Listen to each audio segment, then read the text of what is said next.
Well, Ron, I wonder if we could, for a moment, speak about the world at large. We did an interview for Disconnect in, I think, 2017. Our fearless leader had been in power for 6 months, maybe a year. And I just wonder, it'd be fun to reconnect and talk about what you think of where we are now. For those of us, particularly for those of us like you and me, who, spent all of our formative years in New York, Trump was always right there lurking in the shadows. And when I say shadows, I mean dark shadows. But he was a joke, not to be taken seriously. He was, for sure, a huckster, for sure, a con man, for sure, as sleazy could get. But a joke, like some fucking guy who's selling steaks.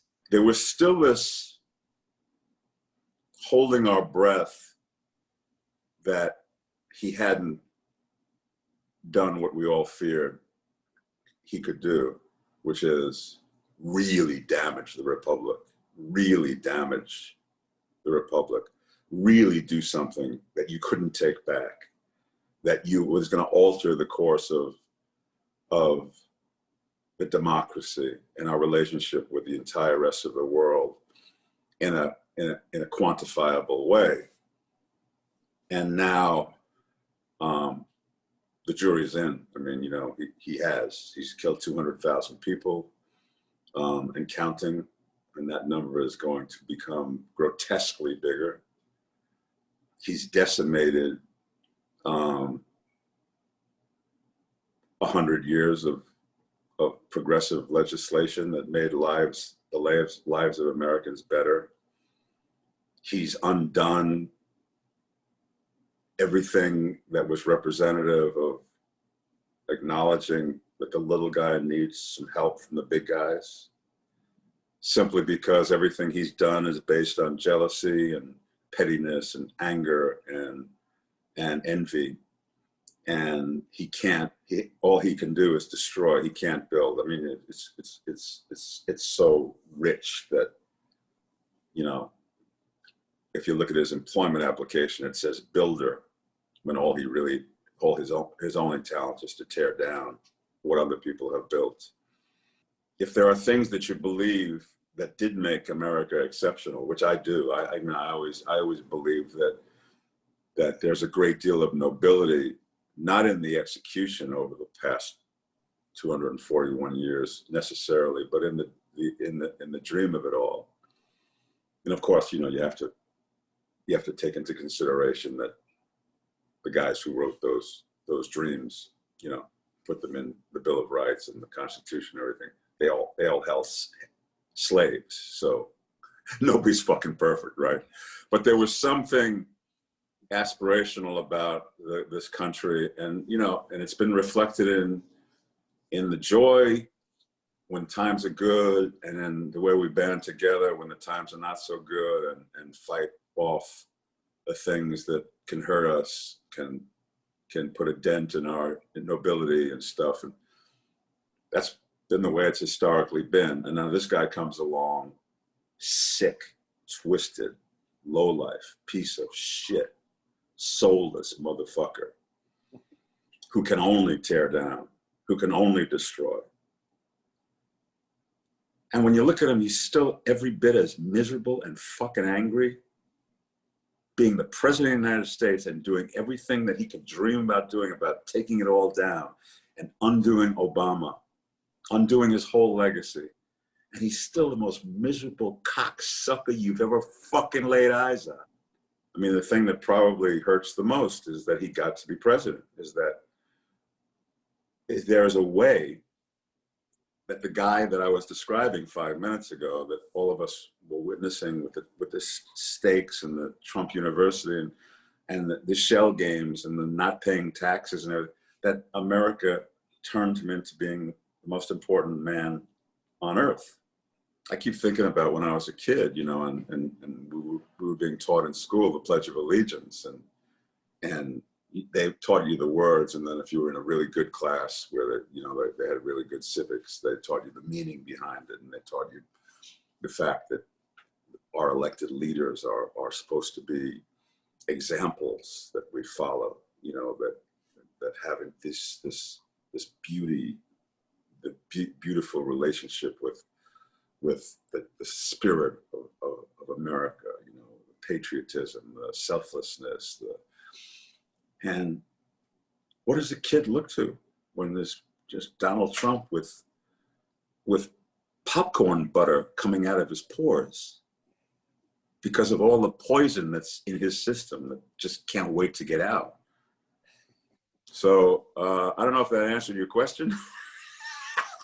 Well, the real thing, I think what you touch on is the most profoundly disappointing. I always say, let Trump be Trump. But the fact that his enablers and his apologists, and now his followers, they become the problem because they're in a cult mentality. And when you look at the cronies that he surrounded himself with, you have never seen a more miserable bunch of cocksuckers in your life. These guys aren't happy. They're angry.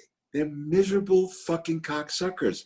And they have more money than they're ever going to be able to spend, and all the power that they ever dreamed of right now.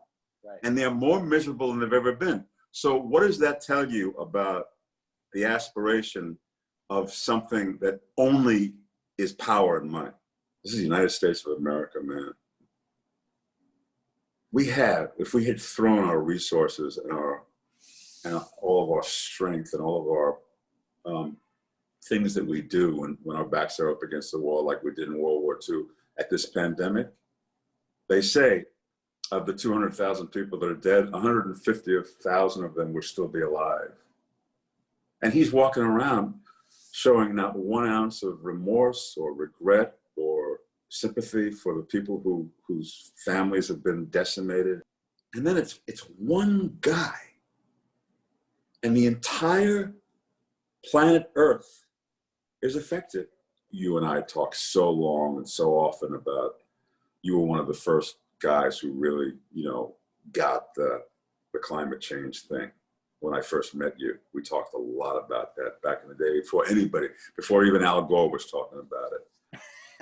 No, seriously, the 4 years that he's wasted on that should have been used to turn the tide and to put all of our great resolve and resources behind, slowing this thing down, and then ultimately getting to the point where we start reversing it. We could have done that. We definitely didn't have 4 years to lose, and that's what we've had. And so that's on him too. Yeah. So listen, I know I'm still making up my mind about Trump. I'm sorry to equivocate like I am, but it's the way it goes. I have to believe that America is going to roll up its sleeves and try to restore some sort of order and dignity and decency and that the people who are determined to wear their misery on their sleeve and run around and march and make noise and carry automatic weapons and shit and intimidate and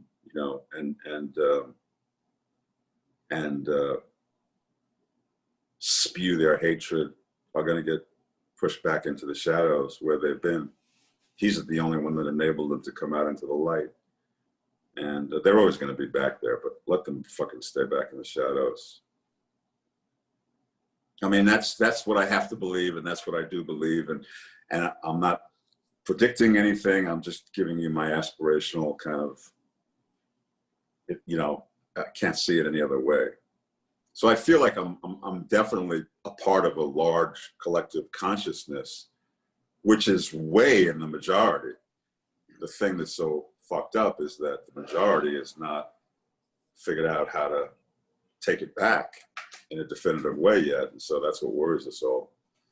I started saying pretty much all of the things I've said to you just now 4 years ago, 3 years ago, 2 years ago, you know, over and over and over again about decency and generosity and humanity and looking out for the other guy. You know, these are the Capra things. You know, I mean, I really, really watched those movies. I bought them hook, line, and sinker, man.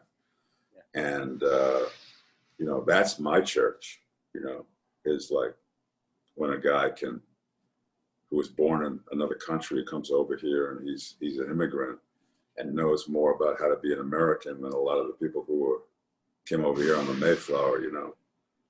Those were the great voices.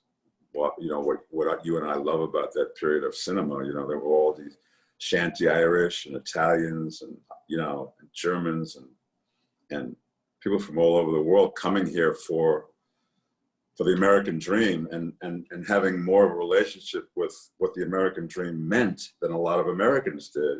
And they were responsible for all those great aesthetics we got from the movies back in those days and from what real patriotism smelled like.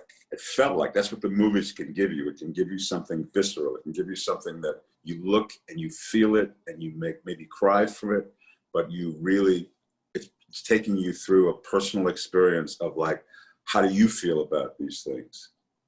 How do you feel about patriotism? What's your relationship to the American flag, to self-sacrifice, to the things that go into when guys put on a uniform and go to cold, lonely places to live and die for, you know, what's on the Liberty Bell, you know, what's on the Lincoln Memorial. They're suckers and losers, Ron. What are you talking about? Yeah, they're a bunch of suckers and losers. God bless them.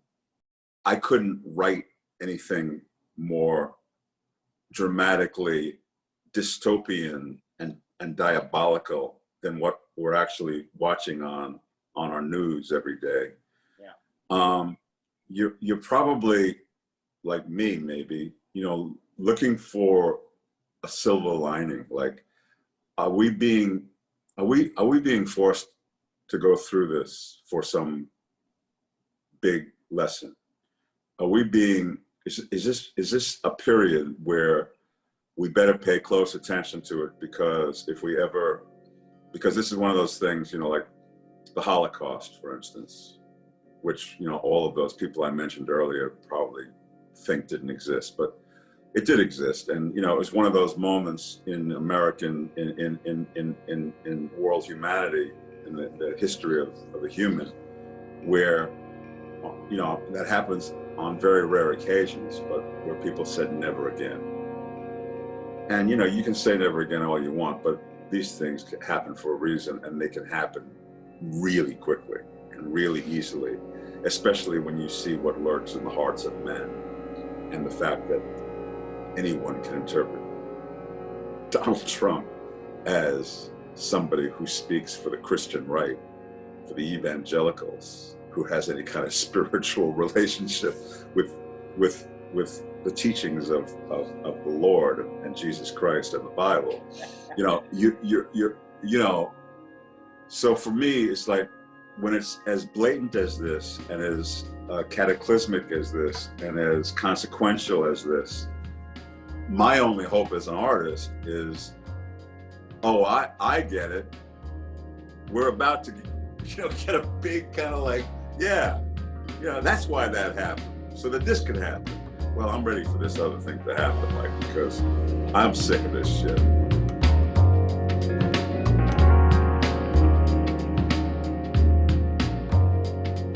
And you look at these cocksuckers who, I hate to use the word, because I mean, nowadays, I don't even know how many people I can get in trouble with for using that word, but I grew up in New York City and cocksucker was a favorite word of mine. Anyway,